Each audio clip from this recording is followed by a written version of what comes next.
বাংলাদেশ খেলাফত মজলিসের কেন্দ্রীয় যুগ্ম মহাসচিব সহ নেতৃবৃন্দ, উপস্থিত শিবপুরের মাটি ও মানুষের আন্তরিক ব্যক্তিত্ব, এলাকার কৃতি সন্তান, বাংলাদেশ খেলাফত মজলিস মনোনীত শিবপুরের রিকশা মার্কায় সংসদ সদস্য পদপ্রার্থী বৃহস্পত মৌলানা প্রিন্সিপাল রাকিবুল ইসলাম, সংগ্রামী শিবপুরবাসী, সর্বস্তরের তৌহিদি জনতা,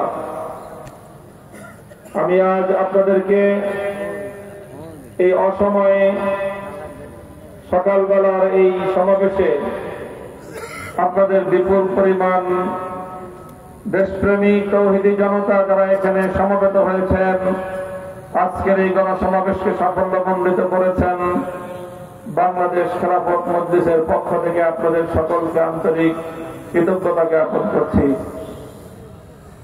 সংগ্রামী উপস্থিতি, আজকে আমরা বাংলাদেশে খুবই গুরুত্বপূর্ণ কিছু প্রশ্ন এবং ইতিহাসের একটি গুরুত্বপূর্ণ টার্নিং পয়েন্ট বাক বদলের মুহূর্তে আমরা এসে উপনীত হয়েছি। আমরা আমাদের পূর্বপুরুষদের সংগ্রামী ঐতিহ্য, তাদের আত্মদান, তাদের ত্যাগ, কোরবানি এবং শাহাদাতের বিনিময়ে যে বাংলাদেশ পেয়েছি, আমি মনে করি বাপ-দাদাদের রক্ত দিয়ে কেনা এই মাটিকে যদি আমরা আমাদের পূর্বপুরুষদের স্বপ্ন বাস্তবায়ন করে সুন্দর দেশে পরিণত করতে না পারি, তাহলে আমরা আমাদের পূর্বপুরুষদের সত্যিকার আদর্শের সন্তান হিসেবে পরিচয় দিতে ব্যর্থ হব। বাংলাদেশ এমনিতেই গড়ে উঠেনি, এর পিছনে অনেক সংগ্রাম এবং অনেক ঐতিহ্যের সংগ্রামের অবদান রয়েছে। আমি একটু পিছন থেকে বলতে চাই, 1905 সালে যখন এই তৎকালীন পূর্ববঙ্গের মুসলিম সমাজ কলকাতার দাদা বাবুদের আধিপত্যবাদের শিকার ছিল, তখন এই পূর্ববঙ্গের মুসলমানরা ব্রিটিশ শাসিত ভারতবর্ষে পূর্ববঙ্গকে পশ্চিমবঙ্গ থেকে আলাদা করে ঢাকাকে কেন্দ্র করে মুসলিম জাতিসত্তা গড়বার জন্য বঙ্গভঙ্গ আন্দোলনের মাধ্যমে এখানে একটি স্বাধীন একটি মুসলিম জাতিসত্তার ভিত্তি তারা প্রতিষ্ঠিত করেছিল। এরপরে যখন রবীন্দ্রনাথ ঠাকুর সহ উগ্র হিন্দুত্ববাদী সাম্প্রদায়িক গোষ্ঠী দেখলো মুসলমানরা তো প্রতিষ্ঠিত হয়ে যাচ্ছে, ব্যবসা বাণিজ্য, শিক্ষা দীক্ষা সর্বদিক থেকে তারা উন্নতি করবে, তারা জঙ্গিবাদী একটা আন্দোলন করে সহিংস আন্দোলনের মাধ্যমে বঙ্গভঙ্গকে তারা রদ করে দিল। বাংলাদেশের মানুষ আঘাতপ্রাপ্ত হলো যে আমরা একটু অগ্রসর হয়ে যেতে চাইলাম, শিক্ষা দীক্ষা অর্থনীতিতে আমরা উন্নতি লাভ করতে চাইলাম, কলকাতার মানুষের সেটা সহ্য হলো না। এই কষ্ট বুকে চাপা নিয়ে 1947 সাল পর্যন্ত এদেশের মানুষ ধৈর্য ধরেছে। 1947 সালে যখন ব্রিটিশের 190 বছরের শোষণের পরিসমাপ্তি ঘটল, ভারতবর্ষ ব্রিটিশের নির্যাতনের জাতাকল থেকে স্বাধীনতা লাভ করলো, তখন প্রশ্ন আসলো এই অঞ্চলের মানুষ তারা কি আবার দিল্লির অধীনস্থে থাকবে, না এদেশের মানুষ মুসলিম পরিচয় নিয়ে তারা নতুন রাষ্ট্র গঠন করবে। আমাদের পূর্বপুরুষরা সিদ্ধান্ত নিয়েছিল যে আমরা একবার কলকাতার আধিপত্য থেকে মুক্ত হওয়ার চেষ্টা করে পারিনি, আমরা আর দ্বিতীয়বার, বাংলা ভাষায় একটা কথা আছে, নেড়ে দ্বিতীয়বার বেল তোলা যায় না। বাংলার মানুষ 47 সালে আর দ্বিতীয়বার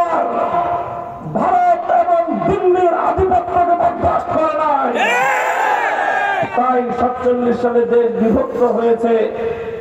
এই পূর্ব বাংলা তখন পূর্ব পাকিস্তানে পরিণত হয়েছে। বাংলাদেশের মানুষের স্বপ্ন ছিল ইসলামের নামে দেশ স্বাধীন হলো,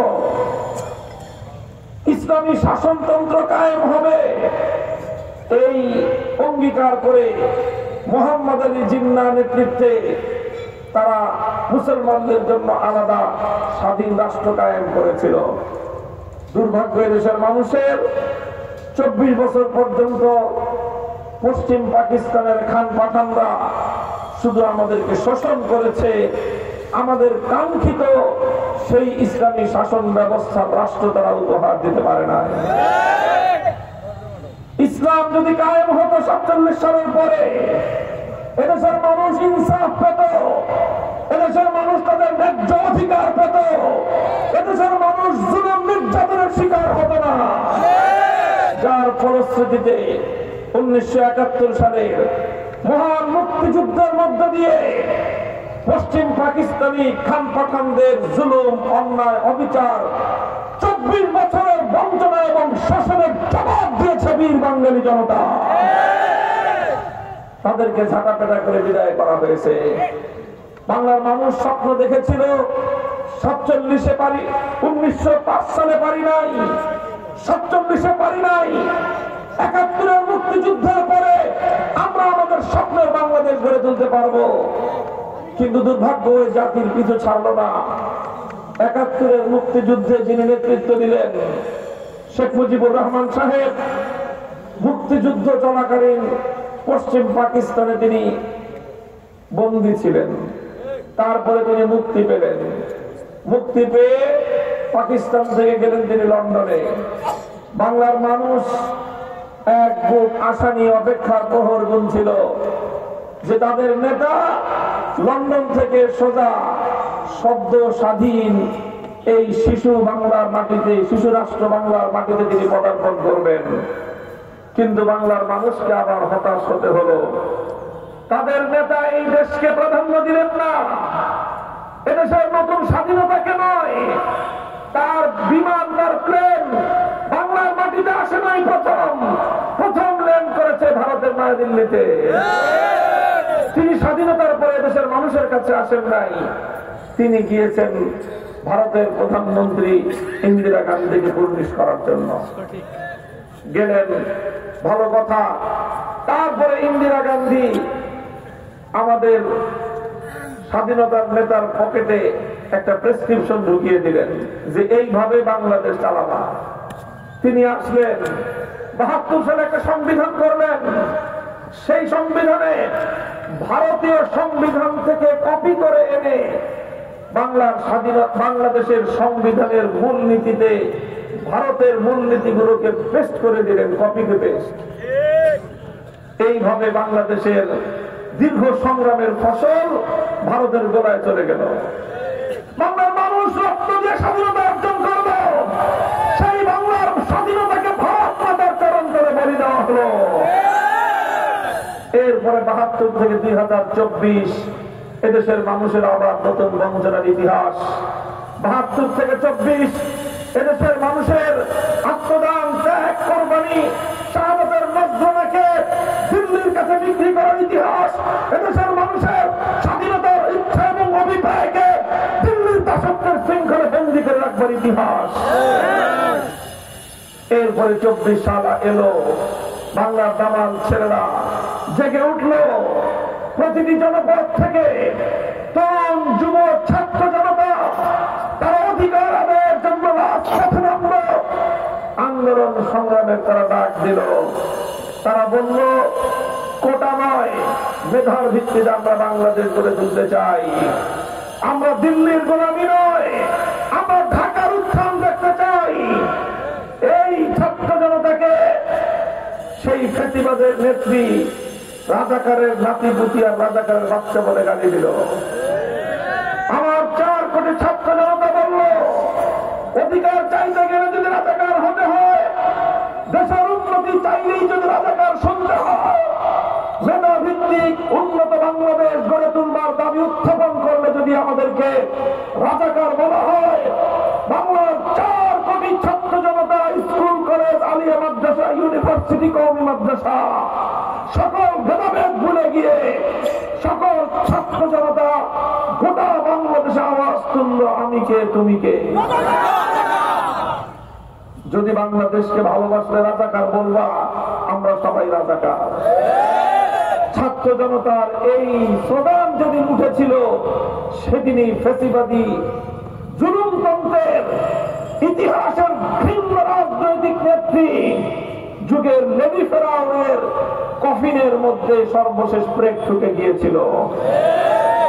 সংগ্রামী সাথী ও বন্ধুগণ, 24 জুলাই বিপ্লব, এই বিপ্লবের ভিত রচিত হয়েছিল 2013 সালের শাপলা চত্বরের 5 মে।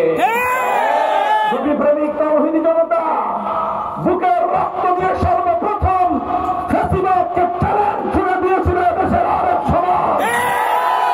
তারা রক্ত দিয়ে বিপ্লবের ভিত তৈরি করেছিল, তারা রক্ত দিয়ে বিপ্লবের মঞ্চ তৈরি করেছিল। 2021 সালে আমরা রক্ত দিয়েছি। আমরা 2021 সালে বাংলাদেশের উপর ভারতের আধিপত্যবাদের প্রতিবাদ জানিয়েছিলাম। মুসলমানদের খুনি, মুসলমানদের রক্তে হাত রঞ্জিত নরেন্দ্র মোদীকে আমরা বাংলাদেশের স্বাধীনতার সুবর্ণ জয়ন্তীতে অভ্যর্থনা জানাতে পারি নাই। এই অপরাধে দল দল সহ আমাদেরকে গ্রেফতার করা হলো। বছরের পর বছর আমরা অন্ধকার কারা প্রকোষ্ঠে দিন গুজরান করেছি। আমরা কষ্ট করেছি, ত্যাগ স্বীকার করেছি, জিন্দাখানায় মানবতার জীবন যাপন করেছি, প্রতিবাদের সামনে মাথা নয় নাই। অনেকেই আমরা ত্যাগ এবং কোরবানি স্বীকার করেছি, জুলুমের শিকার হয়েছি। বাংলাদেশ খেলাফত মজলিসের প্রধান কেন্দ্রীয় নেতৃবৃন্দ সকলেই কারারুদ্ধ হয়ে বছরের পর বছর আমরা কারারুদ্ধ থেকেছি, যে জুলুম নির্যাতন ভোগ করেছি। দেশ এবং ইসলামের প্রশ্নে আমরা আপোষ করি নাই। সংগ্রামী সাথী ও বন্ধুগণ, আমি আপনাদেরকে বলতে চাই, দীর্ঘ ইতিহাস আপনাদের কাছে এই জন্য বললাম যে আজ 24 বিপ্লবের পর যেভাবে 47 অর্জনকে ছিনতাই করা হয়েছিল, যেভাবে 1905 সালের বঙ্গভঙ্গকে বাতিল করা হয়েছিল, যেভাবে 71 বিজয়কে ছিনতাই করে বিক্রি করে দেওয়া হয়েছিল, আজ আবার 24 বিপ্লব পরবর্তী 24 ছাত্র জনতার গণঅভ্যুত্থানে ধনকে আবার ফসলকে ছিনতাই করবার প্রয়ত্ন চলছে। দেশপ্রেমিক ছাত্র জনতা ঐক্যবদ্ধ থাকতে হবে। এবারের বিপ্লবের ফসল বাংলার মানুষের ঘরে তুলতে হবে। তাই জুলাই সনদ বাস্তবায়নের জন্য যেই গণভোটের ডিক্লেয়ার করা হয়েছে, আমরা ঘোষণা করছি এই জুলাই সনদ বাস্তবায়ন হবে। 47 দেশ বিভাগ আবার নতুন করে আলোচনায় আসবে। জুলাই সনদ বাস্তবায়ন হবে 2013 সালের ছাত্র চত্বরের বীর শহীদদের রক্তের বিচার হবে। জুলাই সনদ বাস্তবায়িত হলে 24 বিপ্লবের সঙ্গে কেউ গাদ্দারি করতে পারবে না। তাই আমাদের আহ্বান, আমরা শুধু আমাদের দলের প্রতীকের ক্যানভাস করি না, আমরা দেশের জন্য রাজনীতি করি, আমরা ইসলামের জন্য রাজনীতি করি। তাই বাংলার মানুষ, আমি তোমাদের উদাত্ত আহ্বান জানাই, আগামী ফেব্রুয়ারি 2026-এ যে নির্বাচন অনুষ্ঠিত হতে যাচ্ছে, সেই নির্বাচনের সময় অবশ্যই আপনারা জুলাই সনদের পক্ষে গণভোটে বাক্সে ভোট দেবেন।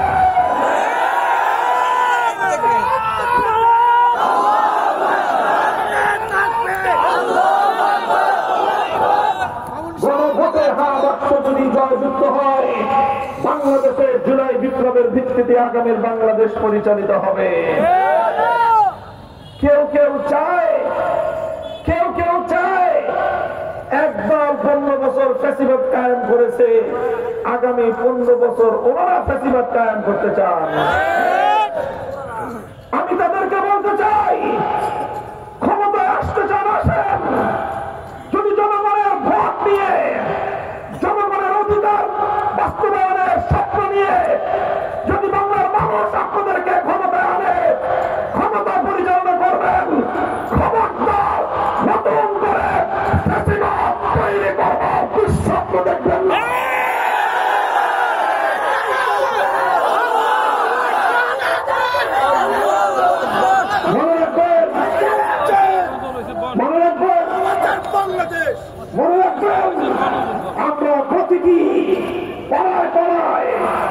প্রতিটি উপজেলায়, বাংলার প্রত্যেক অঞ্চলে এভাবেই দেশপ্রেমিক এবং ইসলামী জনতার দুর্গ গড়ে তুলছি। আমরা শুধু ভোটের ক্যানভাস করি না, আমরা দেশের পক্ষে জনগণকে ঐক্যবদ্ধ করছি। দীর্ঘ সংগ্রামের প্রস্তুতি নিয়ে আমরা মাঠে নেমেছি।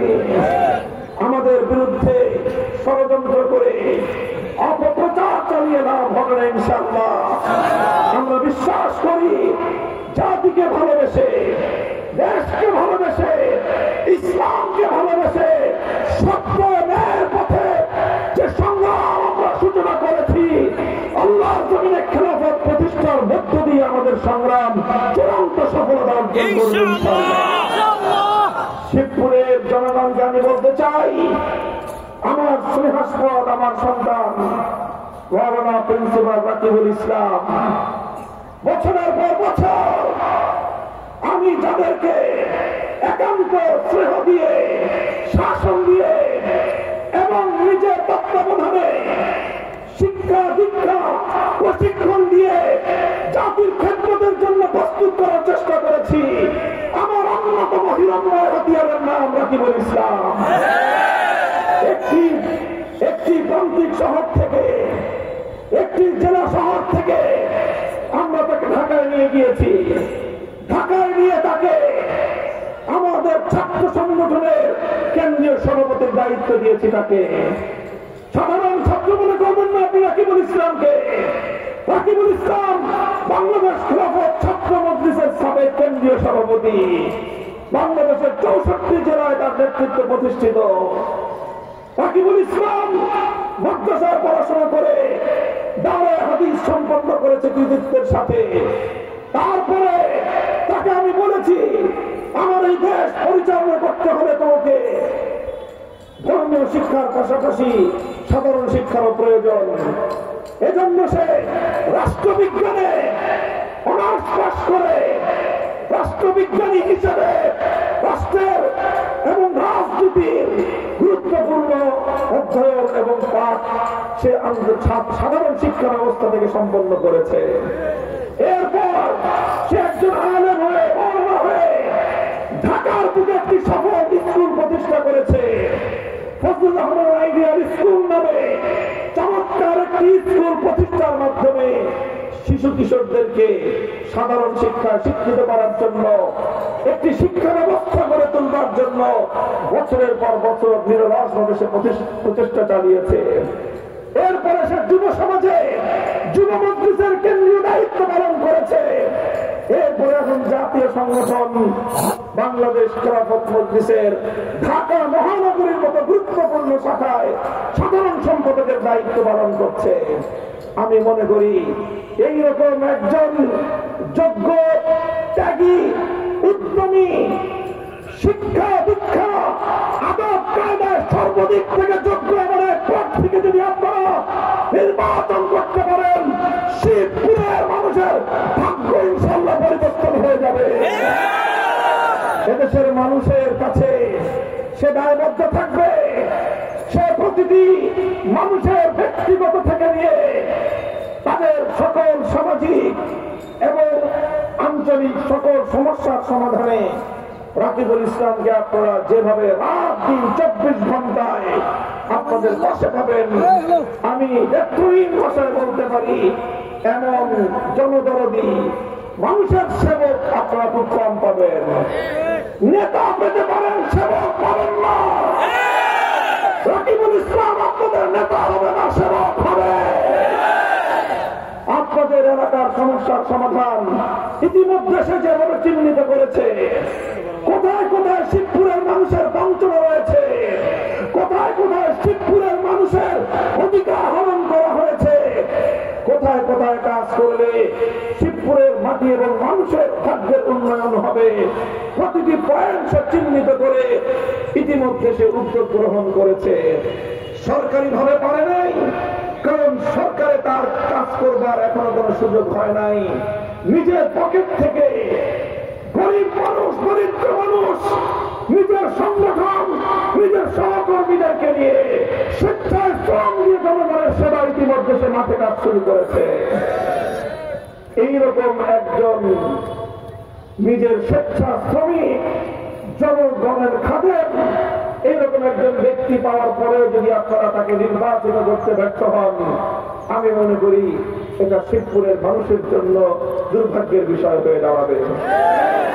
কাজে আমরা বলতে চাই, মাওলানা কি আপনাদের কাছে প্রতিশ্রুতি দিয়েছেন যে ফলাফল যাই হোক আগামী দিনে শিবপুরের মানুষের সেবায় সে যে সংগ্রামে আত্মনিয়োগ করেছে সে সংগ্রাম চলছে, চলবে ইনশাআল্লাহ।